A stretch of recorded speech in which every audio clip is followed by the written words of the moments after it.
Good afternoon. On behalf of Engineers Australia, I'm delighted to welcome you to today's webinar, Collaborating for Constructability.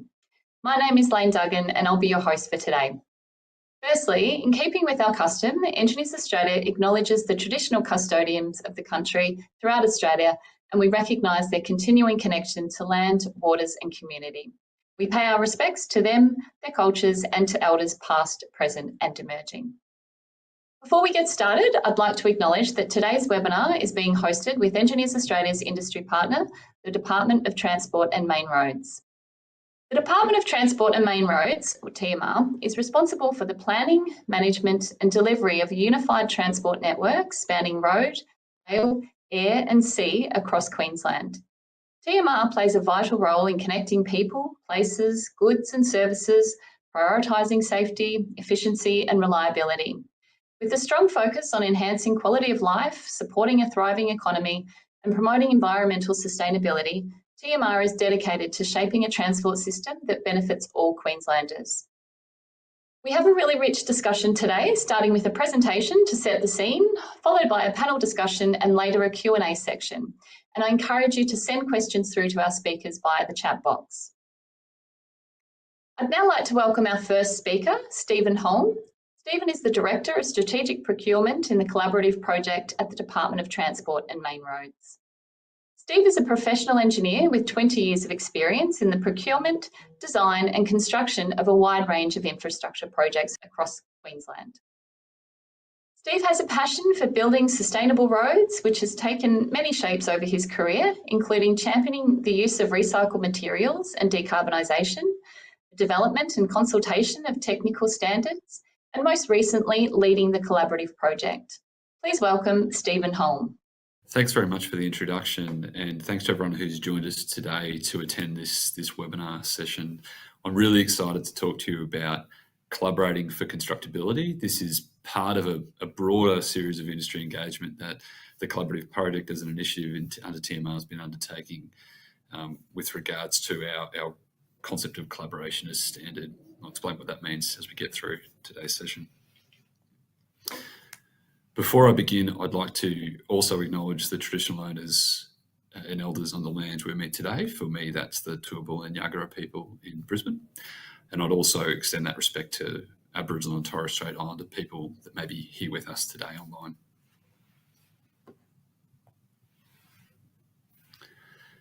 So first, let's unpack this concept of collaboration as standard. This is the concept that really has underpinned the work that TMR has been delivering through the Collaborative Project and the Collaborative Transport Infrastructure Program for the last few years. And so hopefully most of you have had an opportunity to hear me or someone else speak about this and what it means for industry and TMR alike. First and foremost, it's important to lead with the concept of collaboration being about culture and behaviour. It's not about contracts. We do have a range of collaborative contracts by name or otherwise, but really the concept that we're developing is that we can behave collaboratively irrespective of the contract.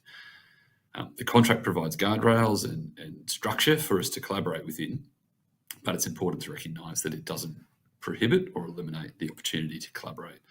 So we say that we can collaborate on collaborative project agreements, alliances, cost reimbursable projects with commercially collaborative models, but we can also collaborate on projects that are hard dollar or construct only with conventional models and commercial models. So that could include things like the transport infrastructure contract for construct only in its various forms, which might include ETI processes, being early tender involvement, as well as more traditional sort of bread and butter contract models, including the single stage and two-stage procurement that supports the TICO process. So that culture and behaviour fundamentally is about these things that are on the screen. So that includes the way we communicate, the trust and honesty that we build as a group, working towards shared goals, so best for project outcomes and those sorts of concepts to achieve consistency and deliberate outcomes.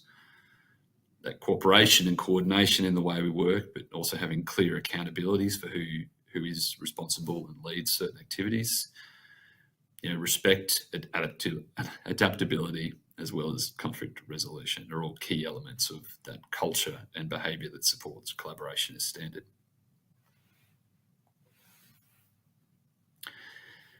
So why are we talking today about constructability? It's a really important question. First and foremost, we know that it's a big risk to TMR as well as industry. And so to take you on a bit of a journey, in 2024, the Collaborative Project undertook a 360-degree survey with regards to the key risks that are impacting TMR and industry. On your screen there is a graph that shows the top 5 risks that were identified during that process. And there's a long tail of many more risks that continue beyond that. Those top 5 risks that were identified through that process included design inputs and outputs, which is built up of quality of design as well as the way that designs are scoped.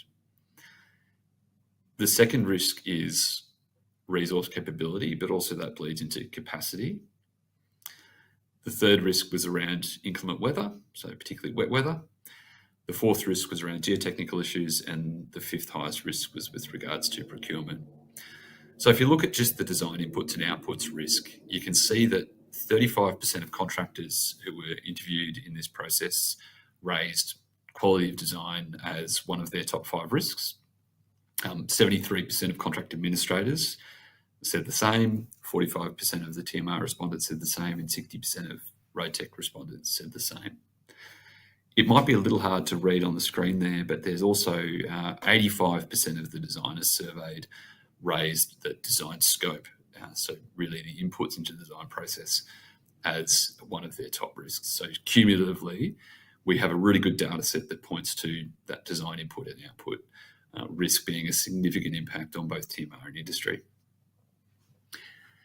One of the biggest drivers that we heard through this process was that constructability really has a significant impact on that risk. So both from an input perspective, but as well as an output perspective. And that's why we've chosen to do quite a bit of work to try and improve constructability in the ways and means we're talking about today.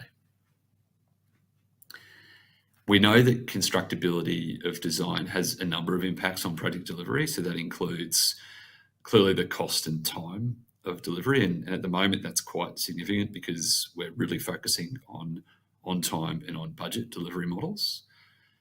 Constructability can also significantly impact safety. The way that we build things has an impact on the people that are doing it inherently. But it can also impact on the risk allocation.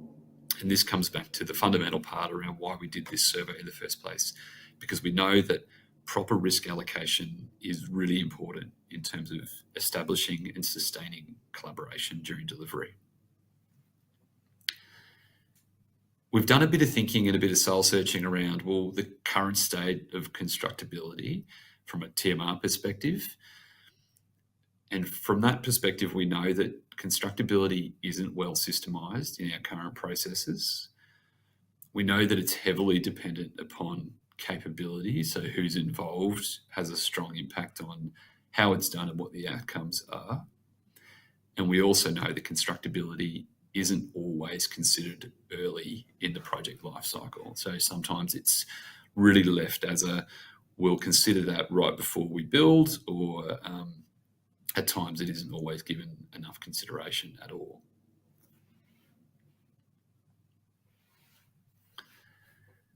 So the shift that we're really advocating and we're here to talk to you today about is really around systemizing that constructability process.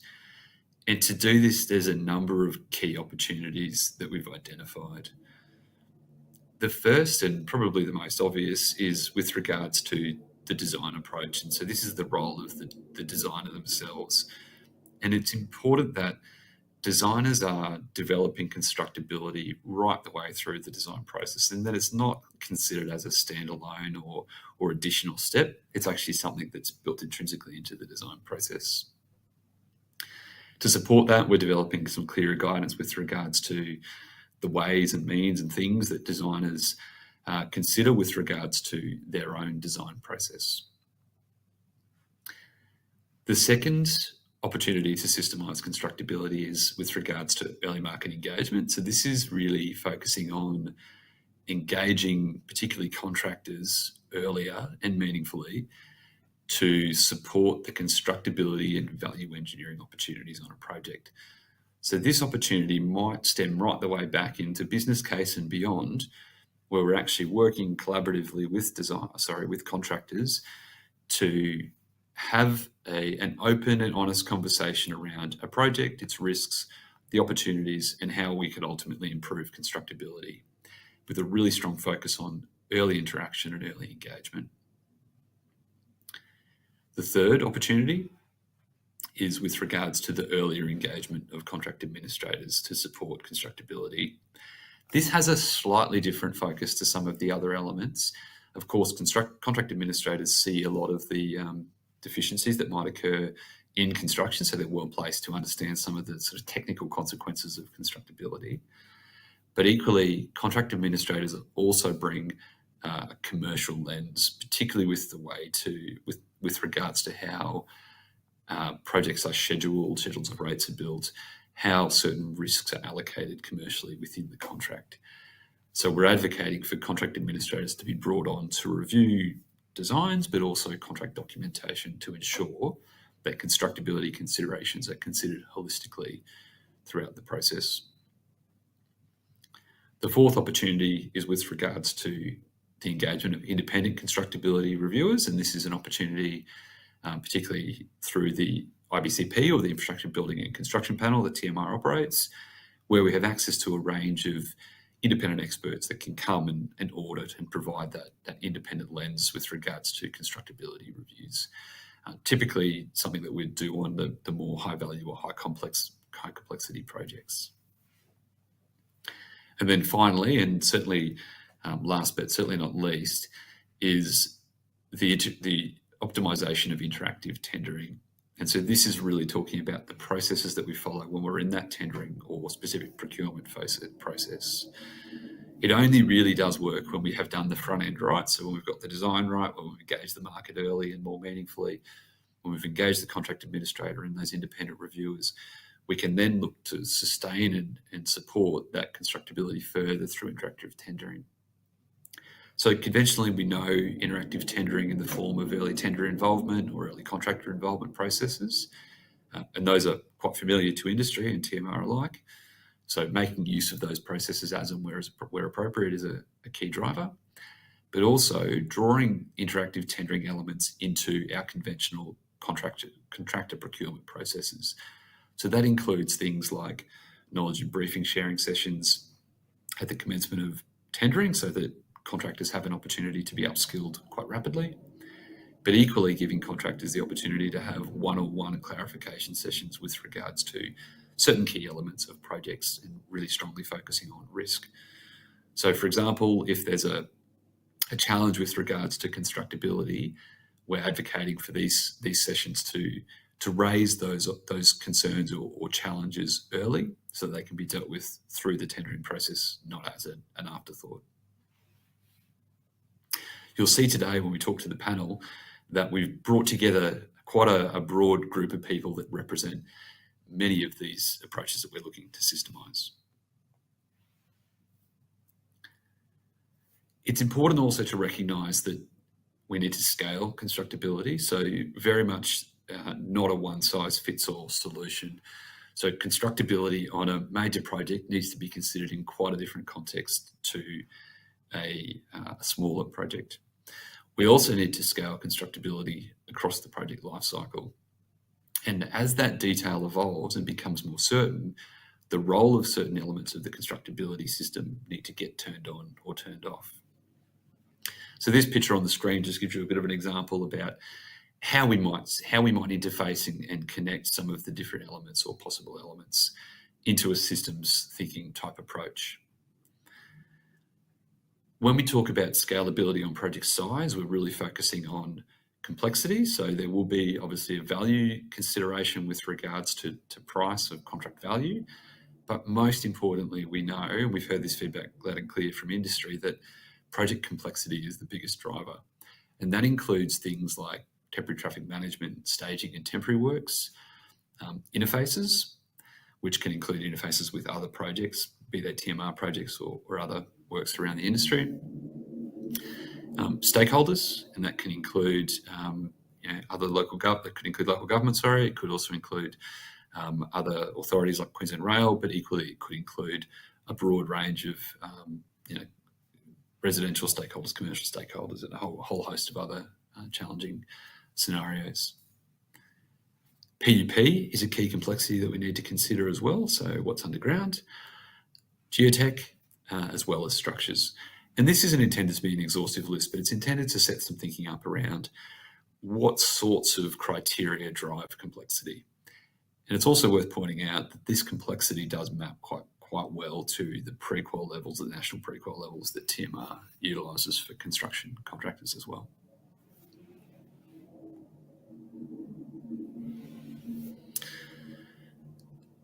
So now that I've talked a little bit about the system and where we think it's heading and how we can scale it, really it's also important to recognise that the system is only as good as the implementation and the execution of it.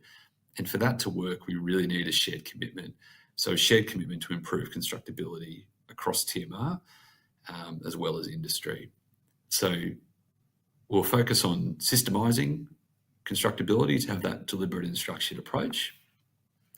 We then rely upon that collaboration and open and honest communication, the elements I spoke about at the beginning, to underpin the system across the whole supply chain, which is very reliant on having a diversity of views. So having people with different opinions to share those and speak up and contribute to what constructability opportunities could look like, and then ultimately leading long-term into a capability uplift where the broader sector is actually more familiar, more aware, and constructability becomes part of the DNA of the project delivery methodology that we adopt. So thank you very much for your time this morning, and I hope everyone's looking forward to an interesting panel discussion and Q&A. Thank you, Steve, for your input. I'd now like to welcome our panellists for today's discussion. Firstly, we have Jen Charles, Group Director, Transport, QNT at AECOM. Jen is the Transport Group Director for AECOM in Queensland and Northern Territory, leading a talented team of 190 transport infrastructure professionals. Jen has gained a wealth of engineering project experience, skills and stories from work in construction and design consultancy across the UK, New Zealand and Australia, and has been fortunate to have been involved in a variety of projects from the design and construction of the changes required to the streets of Hamilton in New Zealand to facilitate the V8 street race, Hamilton 500, to upgrade projects on the Pacific Motorway that have improved travel times and safety for motorists. Please welcome our second panellist, Glenn Mosh, General Manager, Operations at Album. Glenn has over 40 years of experience in the development and delivery of large complex projects in the public and private civil infrastructure sectors.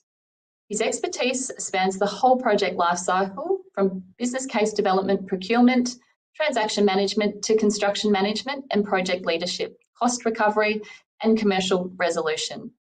He's well versed in all procurement models and has worked across the road, rail, structures, building, water and resource sectors in Australia, specifically in Queensland, New South Wales, Victoria, South Australia and Western Australia, and internationally in the UK, Malaysia and Hong Kong.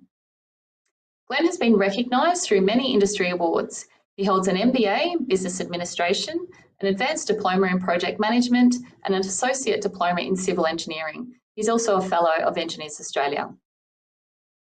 And please welcome our third panellist, Rob Crawford, Contract Administrator at Rob Crawford Consulting Proprietary Limited. With over 35 years of experience in project and construction management, Rob is a senior engineer specialising in the delivery of major road infrastructure projects across Queensland, including the North Coast, South Coast, Wide Bay, Northwest and Central regions.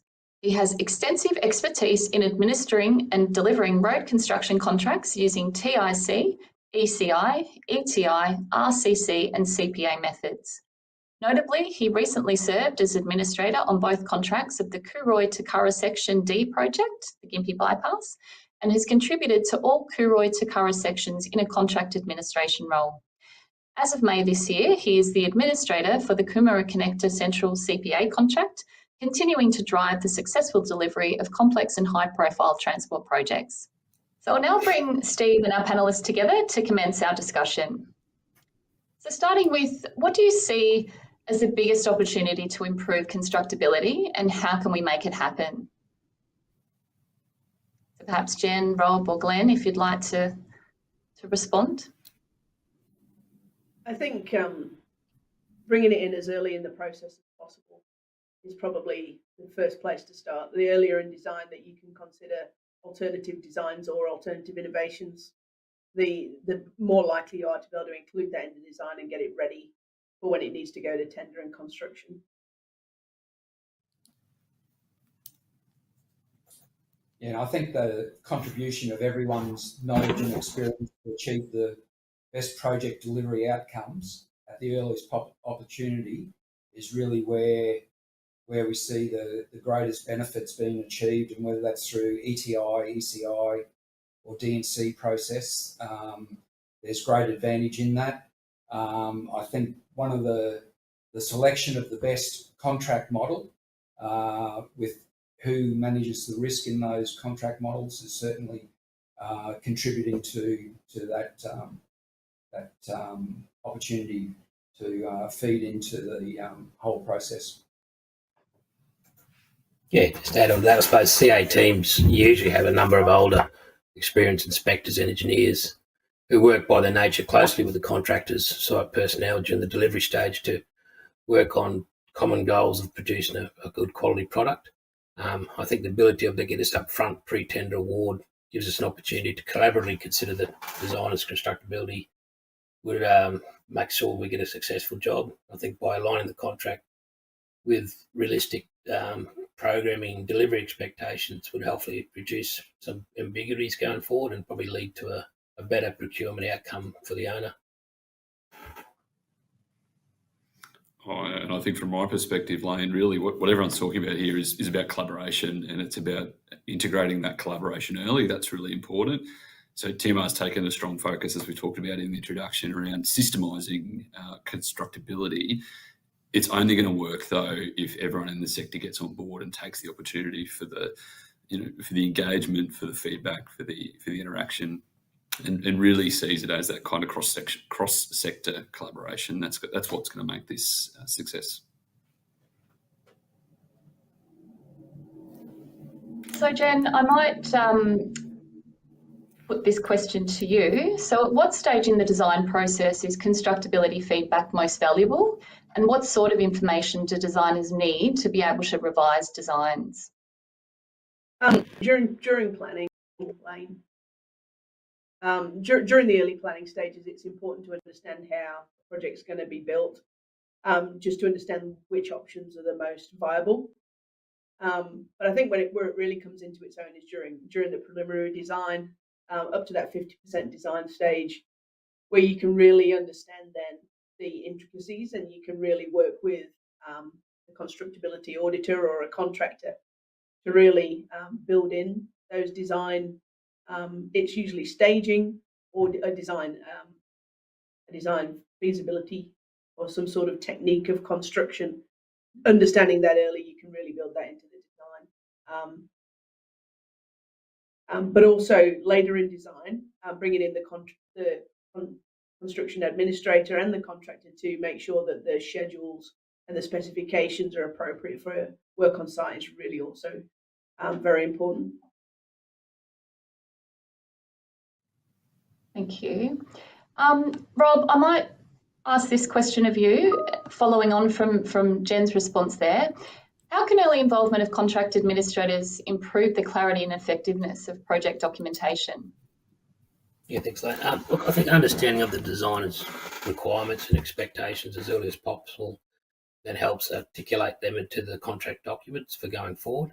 So it's a bit of a passing of the knowledge of the reason why the design has got to where it's got to. I suppose that also get a potentially opportunity to again to identify other potential constructability risks, and that could come from the administrator's previous experiences or the possibility of understanding specifics of the project area.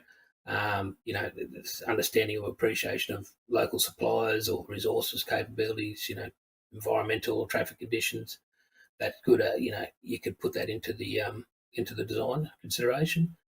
It also offers opportunity to look at alternative methods or materials that might be able to come out. And obviously, it's a clear appreciation of identifying of the risks and opportunities from the design stage, taking that forward into the delivery stage, and understanding that. And I think from that also gives a good opportunity for fostering an early good relationship between the parties, getting an open communication started early. So going forward, there's an understanding of why things are that might reduce delays in responses and address issues earlier, when there's appreciation amongst the parties of where we've got to and what the development of the design has got to. And Glenn, given Rob and Jen's response to those questions, what's the appetite for contractors to be involved earlier to support constructability? And what are the benefits from a contractor's perspective? Yeah, I think any contractor wanting to eliminate the ambiguities or issues in the contract documentation, whether that's the design or the contract itself, would really look forward to being able to contribute at the earliest possible time, and assist with the documentation and bringing the knowledge and experience into that as well. I suppose from a project delivery perspective, program and time is where the greatest opportunity and risk are really in the delivery of the project. To be able to smooth out the delivery process and allow for the opportunities to be realised is where giving the construction really benefits that side of it. Also, knowing what the key result areas for the client is, understanding the whole of project outcomes, what's required there, is also a benefit to be able to know where you have to look at your key result areas as well and how you contribute to the success of the project. The early contractor involvement gives visibility of the risk to the contractor and be able to feed back in to where those risks are. You look at feeding who is best to manage the risk on a project as well, and make sure that the owner of the risk is the best person to be able to manage that risk, and be able to likewise, whether that's the design, the client, or the contractor, feeds and assist back to each of those individuals to be able to give the best project outcomes. And Steve, coming to you now, what is the core element that is needed to improve constructability across TMR's portfolio of projects?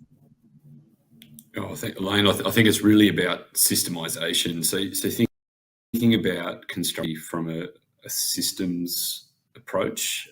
So really looking to integrate it into our processes and assurance and decision making, so that it's ultimately not an afterthought.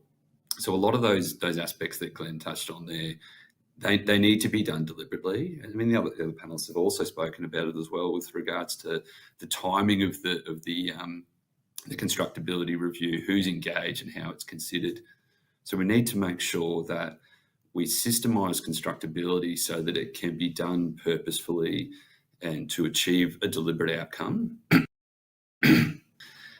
We also know that we need to scale it so it's not a one-size-fits-all solution, and that's really important because constructability on a D&C style project will look quite different to constructability on a construct-only style project. So really horses for courses and getting that baked into the system, so that when we're going about things like engaging the market or engaging contract administrators early or working collaboratively with designers to improve constructability, we're actually really focusing on what is the opportunity for the project that we have and how can we use the right tools and processes from the system to achieve an optimum outcome at the right time.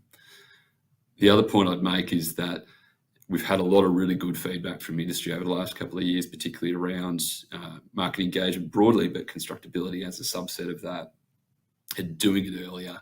And that's really important, and getting to the decisions before they get locked in. So particularly things like, form and function, getting those decisions and the opportunity for everyone to collaborate on those earlier, not waiting until we're kind of locked in with the design and we're refining the the nuts and bolts and the micro details, really getting constructability at a macro level.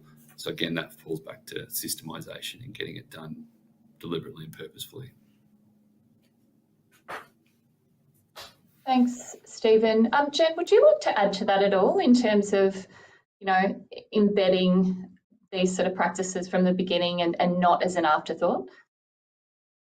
I think it's really important. And I think what Stephen says about systemizing it so it's included, no matter what, in TMR projects is really important. I think as I mentioned before, the earlier you can include it, the better. And I think in the initial project review that we do at the start of a project, if we're starting from, say, we're going into business case and we're looking back at the preliminary evaluation stage for a TMR project, it's important to get a constructability assessment into that initial project review to review those options with fresh eyes if it's a new team, or with just to refresh the team if it's the same team moving forward. And wherever possible, getting contract administrator or contractor involvement is really important. Designers, we understand the design, we understand the construction process to an extent, but we don't have that practical experience that the contractor and contract administrator teams do. So it's really important to get them involved. Rob, what would you say are the most common contract risks that arise from poor constructability planning? Yeah, I think Glenn touched on it. One of the big things is programming. Sometimes when the constructability doesn't come out as per the tender, no one goes out to plan to do a bad job, but the assumptions that are made, if they don't get incorrect, sometimes results in program slippage or basically a program revision. And that introduces a lot of things. Obviously, program drives cost for the contractor, so that influences their bottom line. And also, from a contractual point of view, you can have these contingency arguments too when you have other delay impacts that are coming out from from other parties or neutral delays. So the ability to, from an administrator's point of view, is to identify that as early as possible, hopefully pre-tender award, mitigates those risks of future issues down the track. I think it's a big part of the role of the administrator is to work closely with the contractor to identify methodologies adopted or proposed, and just reassure that they're going to be achievable with what you provided as a design. Thanks, Rob. Glenn, I might ask you, how does early collaboration with designers and contract administrators influence your ability to plan safe and efficient construction methods? Yeah, I think the joint identification of the issues leads to a joint management of the risk and development of those solutions as well. And everyone's informed and knowledgeable about how that process is going to go forward on the delivery of that project. So the earliest possible time identifying the issues allows for the greatest opportunity to be able to realise those opportunities and the greatest advantage to all involved in the project. And that leads into better resource utilisation on the project, and there's an effort on delivery of the project rather than the contractual position on a project. Jen, I'm going to come back to you now. How can design consultants balance adherence to standards with opportunities for innovation in a way that improves constructability? The important thing is for us to understand why that innovation is being looked at and what the potential benefits are. So, for example, if it's an alternative geotech construction technique, we need to understand what the differences are between that and what's been allowed for in the design previously, so we can understand the implications of the safety and the effectiveness of that design. Once we understand the why, then we can communicate the differences and understand whether it's actually going to be an effective solution in this case, and then we can communicate that back to a contractor or a constructability auditor, and we can, and maybe there's a solution in between what they've put forward and what we've put forward, so that we can stretch those design standards. Really, it's about understanding from first principles what those standards mean, so that you can apply them to the best advantage for the project. And Rob, what role can contract administrators play in bridging the gap between design and delivery realities? Yeah, I think the approach of engaging administrator prior to having a contract in place is, it's been recognised and for its benefits, and it's been adopted on a number of occasions. Early involvement of the CA allows for those identification of potential design risk, and to probably assess whether alternative contract mechanisms can be included to manage that uncertainty. An example of that I've personally been involved is with the adoption of provisional sums items for environmental sediment control measures, when that's been recognised as a major risk going forward for large contracts and durations. And this approach ensures that we get the correct actions implemented and to meet the design and probably legislative requirements. It takes away that cost concern, I suppose, when you've got a hard dollar contract in place. Traffic management is another one that I think we've been looking towards doing more and more into that provisional sum because of the complex arrangements around with putting traffic management plans in.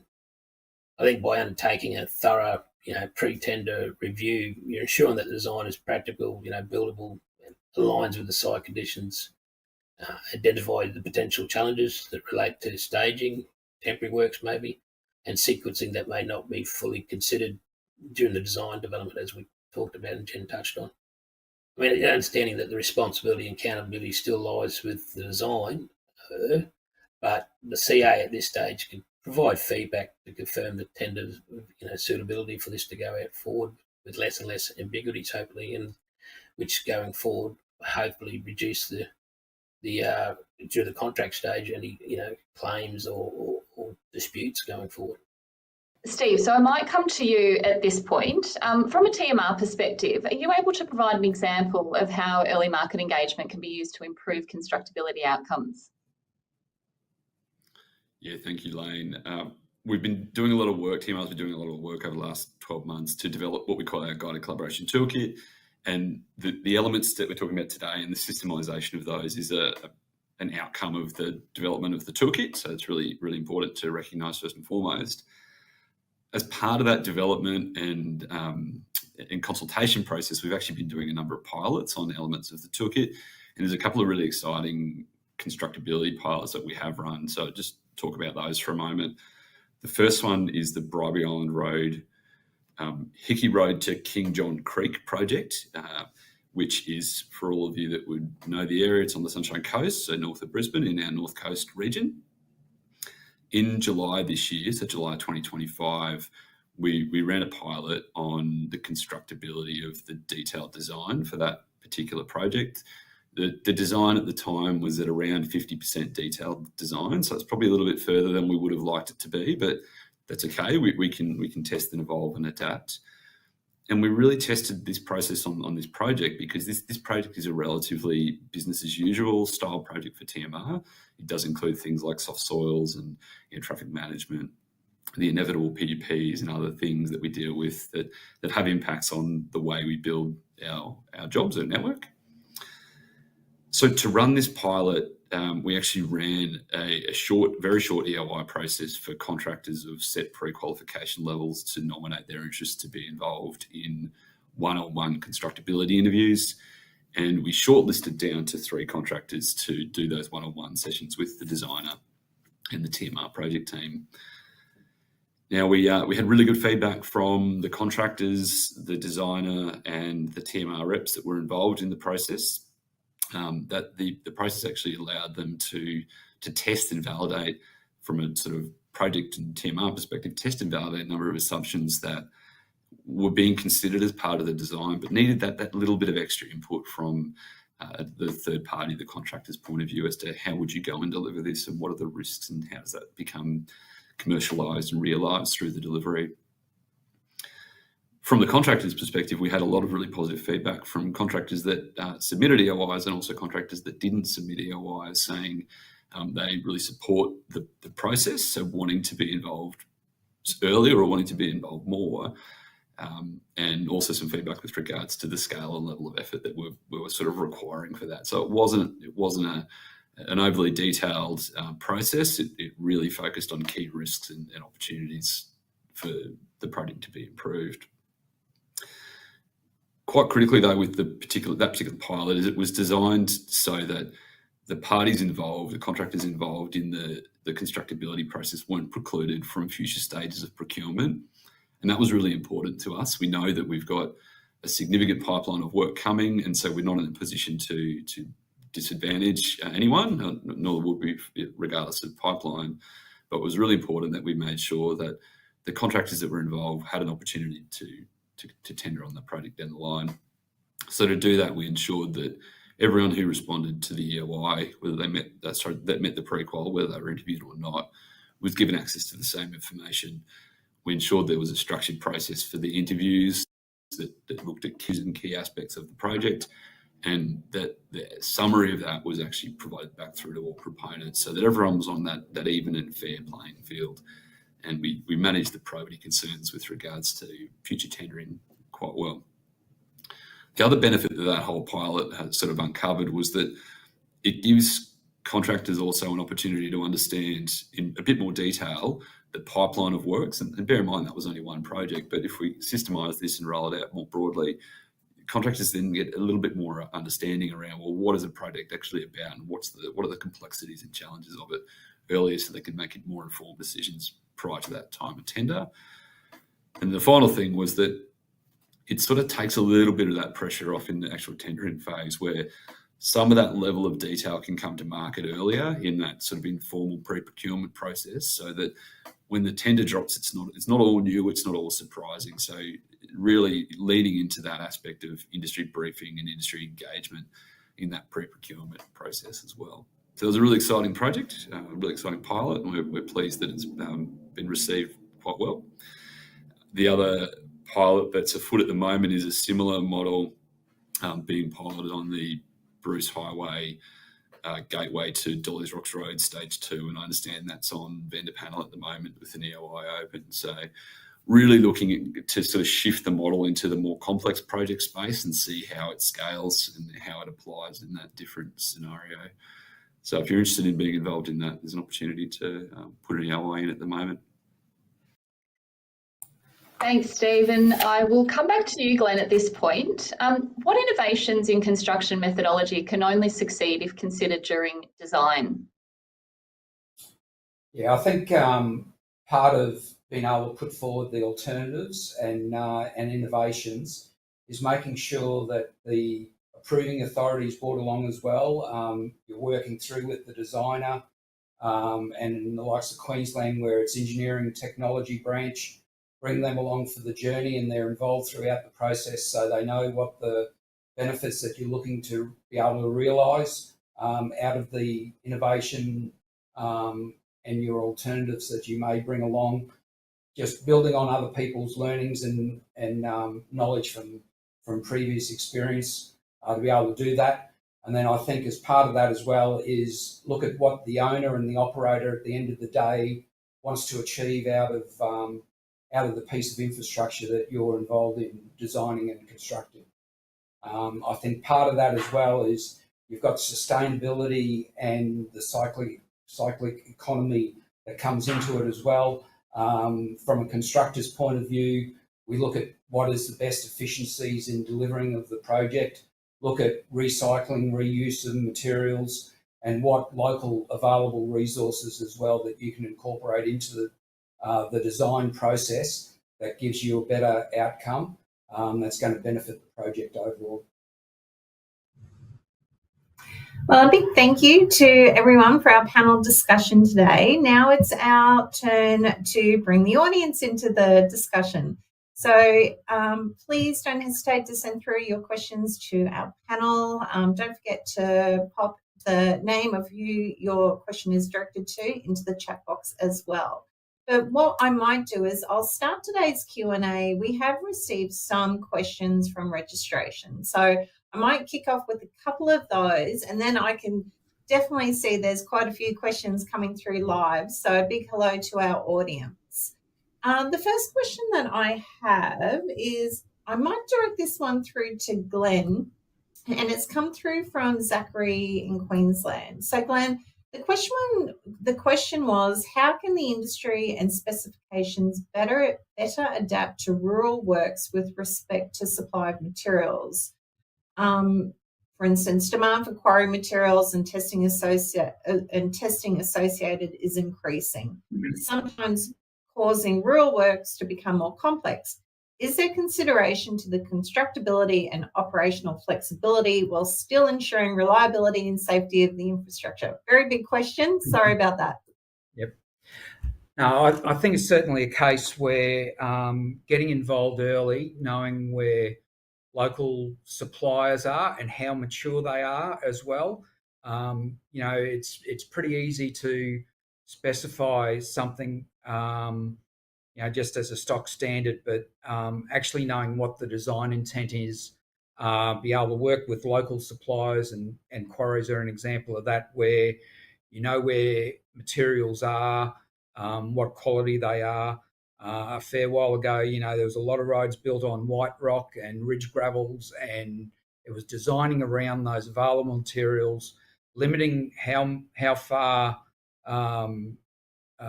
crushed rock materials had to be transported and things like that as well. It's that local knowledge and experience, feeding that back to the designers and saying, can we design around this? And likewise, going back to engineering technology and saying, well, here's our design. Does this fit the long-term reliability of the network that we're constructing for? Thanks for that, Glenn. Steve, I've got a question which came through from Mark in Tasmania, and I think you guys have kind of just answered this through the discussion for the last 30 minutes. But his question was, can there ever be too much consultation? Yes, actually, is the answer. I suppose it's really important that when we are consulting, that we're doing it purposefully and meaningfully. So it's not the sake of consulting for consulting's sake. We need to make sure that it's deliberate and it's actually meaningful. Industry has been really, really clear with us over the last couple of years that they want more consultation, and they want it at the right time, but they want it to be done in a constructive way. So yes, you can over consult. What we need to think about is also around who we consult with and making sure that we're consulting with the right people at the right time. Can I actually just add a little bit to Glenn's comment just on that previous question as well, and particularly around that kind of local availability stuff? And I think it's also really important just to mention that we've got this problem at the moment with the amount of work that's in Queensland or coming to Queensland is significant, and particularly in regional areas. So the Bruce Highway Targeted Safety Program is a great example. So we do need to be really strongly strategically thinking about the availability of materials and what we can actually do to optimise design. So if you're in working on those projects, a bit of a call to action to start to scratch your head a little bit about how do we get the best outcome. Awesome, thank you. Jen, I've got a question for you which has come through from Max in New South Wales, and the question was, how do you balance collaboration and scope creep when dealing with advice from an ECE, which I believe is early contractor engagement? It's really important that the whole team works together. In examples where I've done early tender involvement on TMR projects, we had to ensure the client was integral to the project team, as well as the three early tender involvement contractors.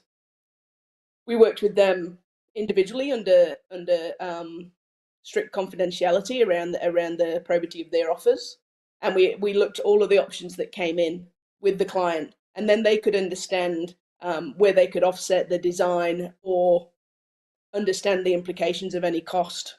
And quite often during design, where we're considering cost on a unit rate basis, whereas the contractor can really consider that constructability in that time, and that's where that involvement is really critical. So it is a balance. Sometimes things are easier to construct but cost a little bit more, but the overall value and that understanding is really important, and that's why having all three parties, and quite often then bringing in the contract administrator, is really important throughout that process. Exactly. Thank you. What I might do, if no one has anything to add there, is I'll start pulling in some of the live questions that we have. So I'll kick off. Peter, hello, Peter, who's watching live. His question was, how do you achieve collaboration, especially in terms of specialised machinery used, like large cranes, when the contractors don't have commercial certainty? That is, they don't want to show their cards too early. So maybe if I direct that one to Steve and Glenn. So who wants to kick off? Glenn, do you want to kick it off?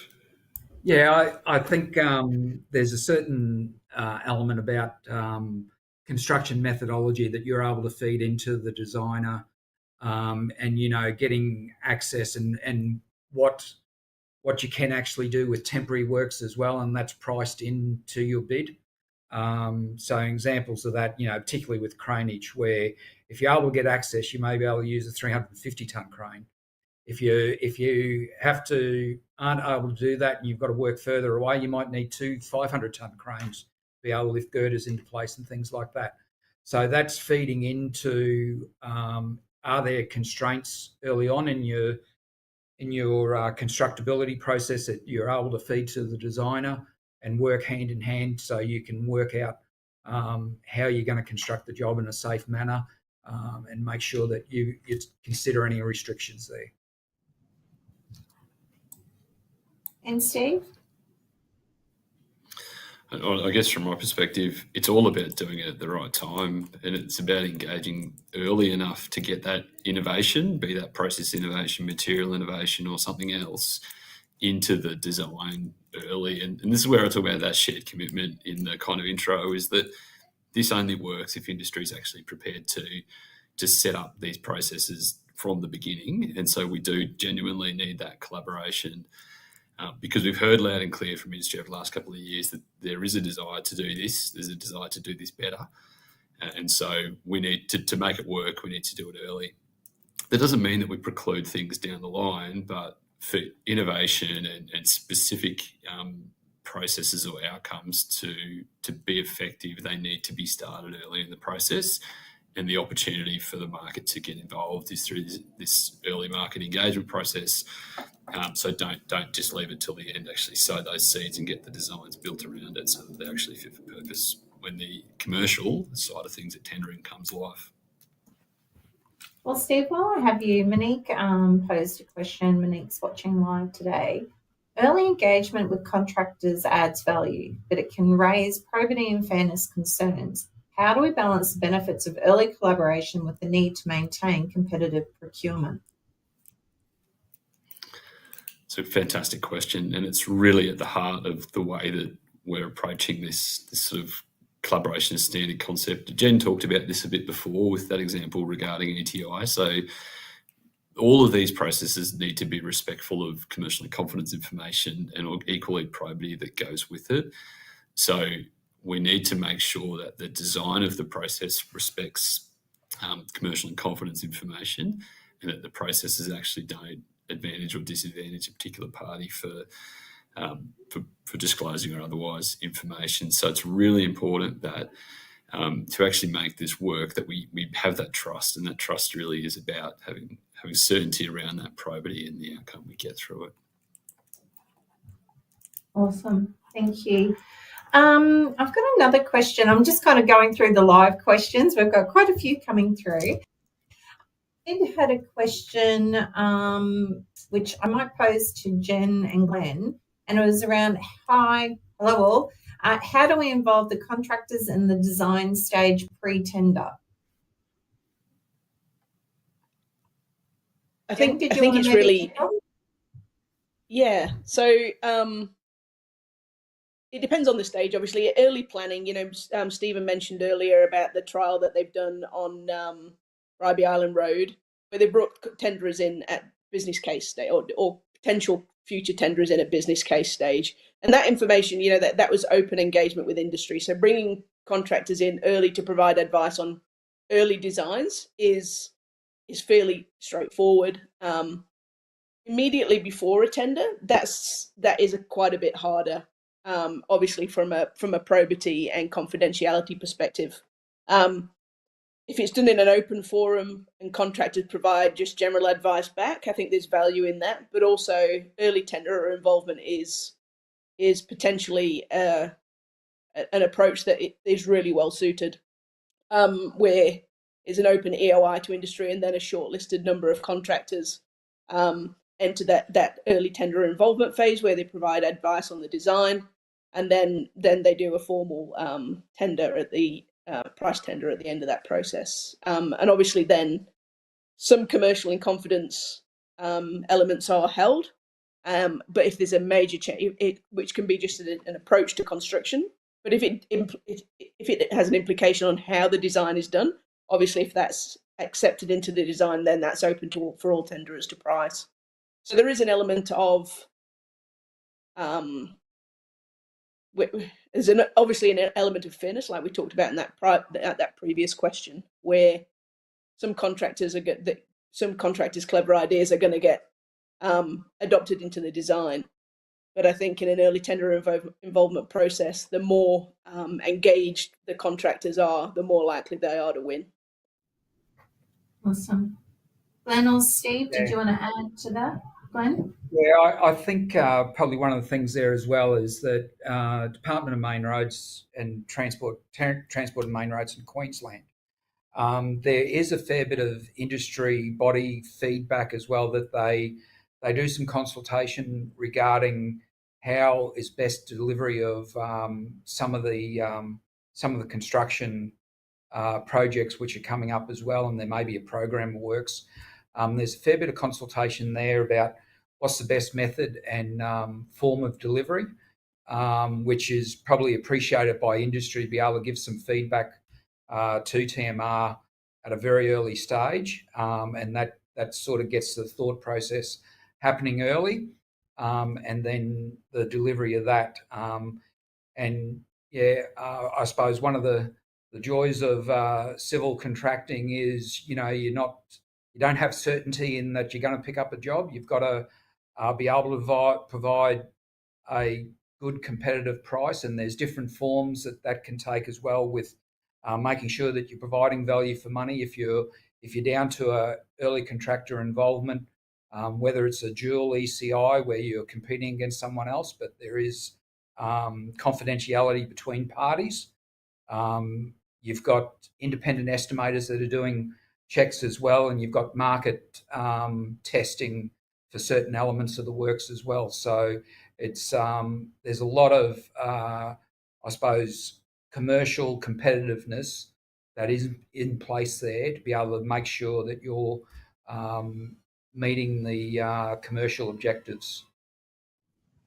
Awesome, thank you. Any other comments on that one? All good, awesome. Rob, I've got a question for you. This question's come through from John Moray, and it is, how is the CA empowered to make design decisions in construct-only projects? Yeah, I suppose I think I briefly touched on before that the design still is accountable and responsible for the design. I suppose the CA, as the principal delegate's role, is to make sure that the construction is following the design. But being a construction only, I don't think it limits the opportunity to look at improvements or constructability options. I think, as Jen covered it herself, that having a knowledge of what the contractor wants to do and the benefits of it, and feeding that back into the designer can be an easy process to work out. Obviously, if there's an advantage for the contractor, there's obviously advantage for the whole job. So I think it's that close collaborative working between the administrator, the designer, and the contractor, obviously, to explore those options. It's, as I said, it's easier before if the CA's had that early involvement. It's appreciation of design, appreciation of the risks. So that can be a more smoother process to explore those options in a construction-only contract. Awesome. Thanks so much, Rob. Kinchana is watching live and has submitted a couple of questions actually. So I'll go with the first one. Safety and design is an existing collaborative process that should be part of all projects and involves designers and constructors, operators, etc.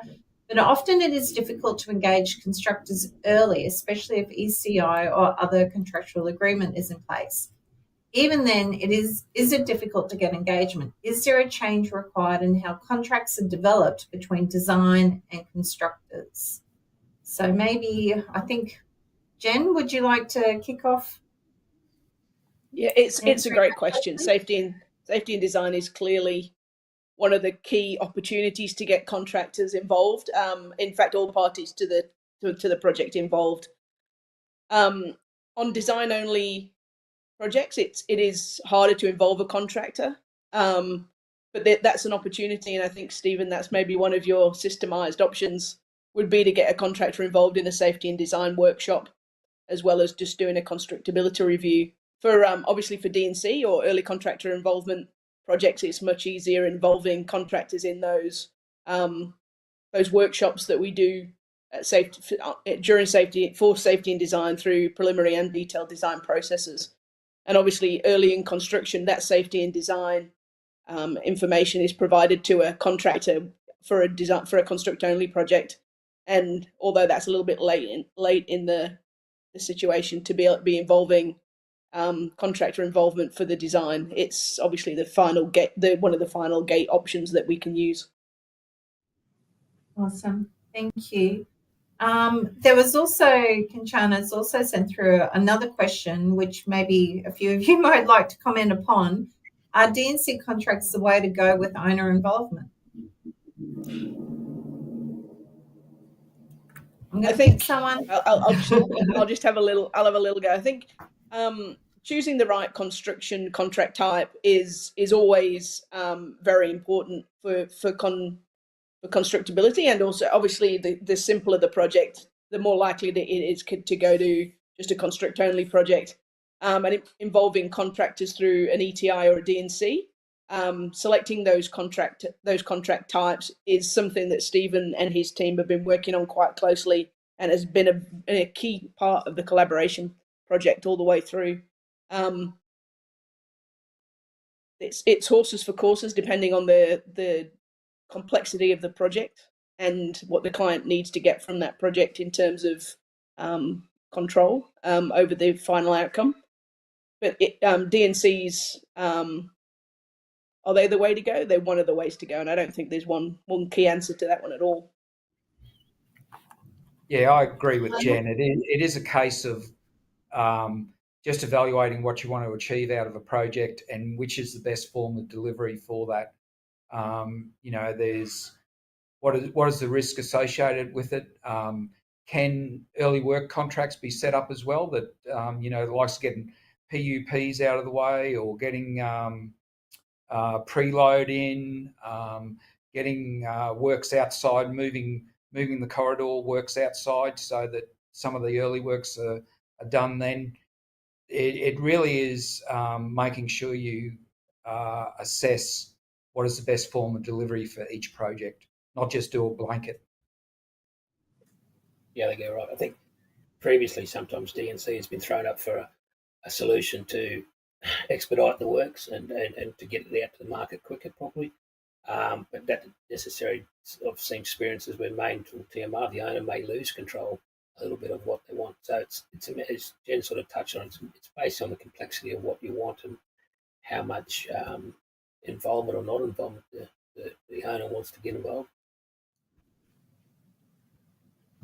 Well, Steve, that might be a good segue.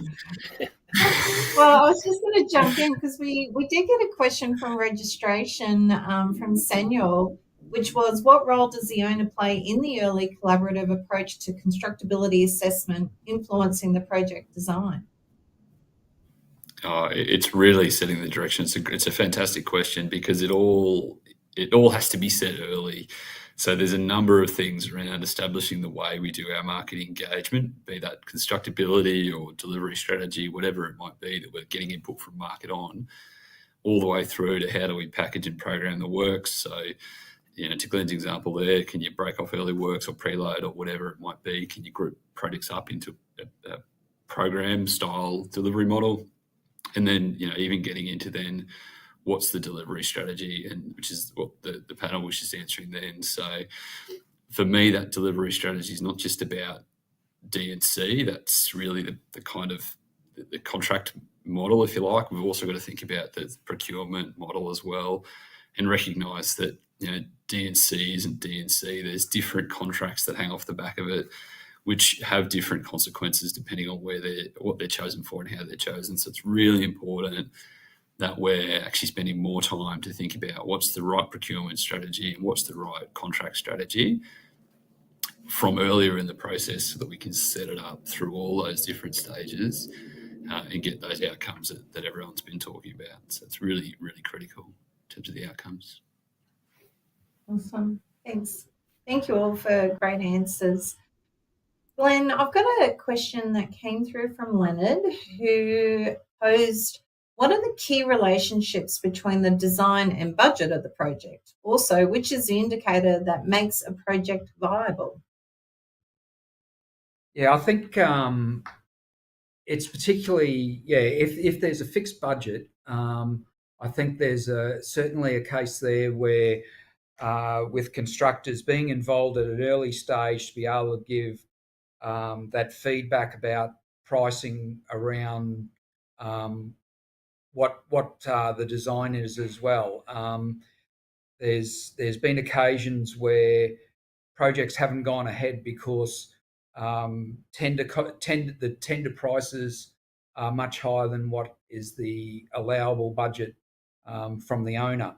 If there's early involvement there, giving that constructing pricing, giving feedback there, and being part of the team, and giving suggestions as well about what is the outcomes that you're after, and being able to price those, you can get a design to a price, I suppose, with regards to that, making sure that you achieve your construction intent and what the outcomes are. Well, Glenn, Shafiq posed a question. I suppose it was back in relation to Hamid's question, but a little bit on what you've just said there. He was kind of like, what would motivate potential bidders to participate in pre-tender stage for constructability collaboration without certainties about who will win the contract? Yeah, I was speaking from a Queensland's perspective. We find that there's a shortlisting process. So, there is competitive edge which you have to put in submissions, whether that's go through an EOI process and then request for proposal, which goes through a shortlisting process there. And I suppose there's a certain element where you maybe start as one of 10 or 12 or whatever, and then there's a shortlisting process you work through there.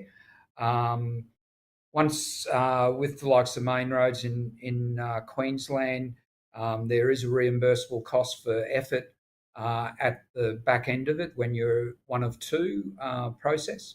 But it is, I suppose, part of the tendering process, and it's a cost of doing business that you're backing yourself to pick up that work and be successful in bidding and winning projects.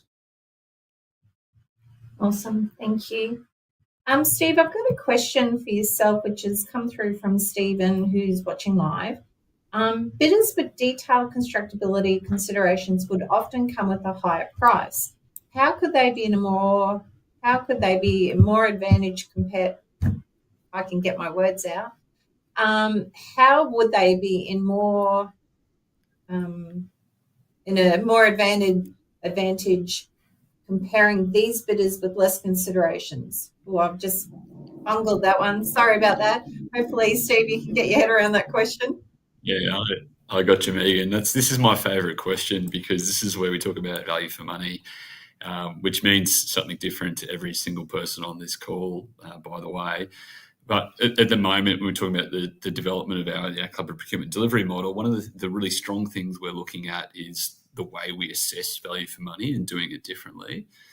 And that's really about shifting away from a focus on lowest price to fair price, and understanding that lowest price at tender box doesn't necessarily equal lowest price at the completion of the project.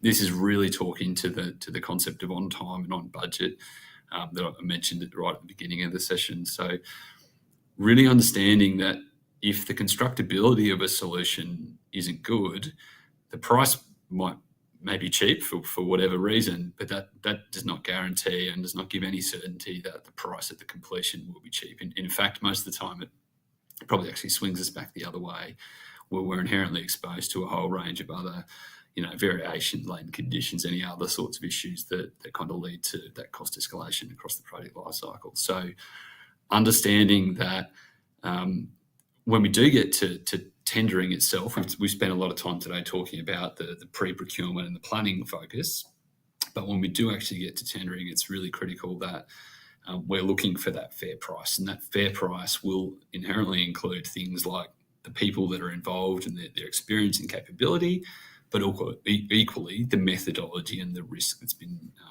apportioned or allocated to a project. So really important that we get value for money assessment right as part of the whole process.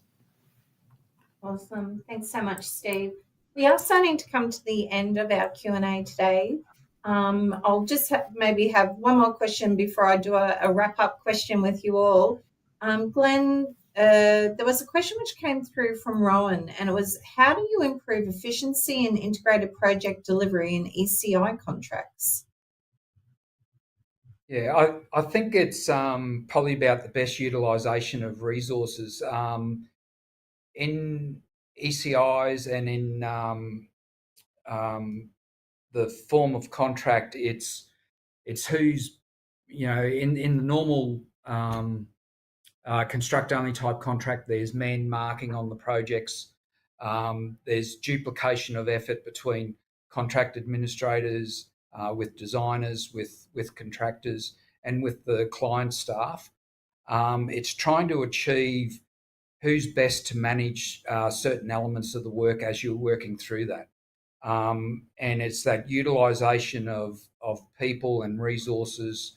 And as Steve says, with the risk allocation, who's best to manage that risk and who owns that risk, rather than just apportion it to a contract, then it's really getting the best bang for your buck with the resources that you've got available without duplicating effort. Awesome. Well, look, I think we've come to the end of our Q&A. So my final question, it really is just quite broad. I was just wondering if you could all just share final comments, thoughts that you would like to leave with the audience today. So I might kick off for final words from Jen, and I'll just work my way around. I think that the thing that is clear to me is the clear winner out of this is the travelling public. We get this right.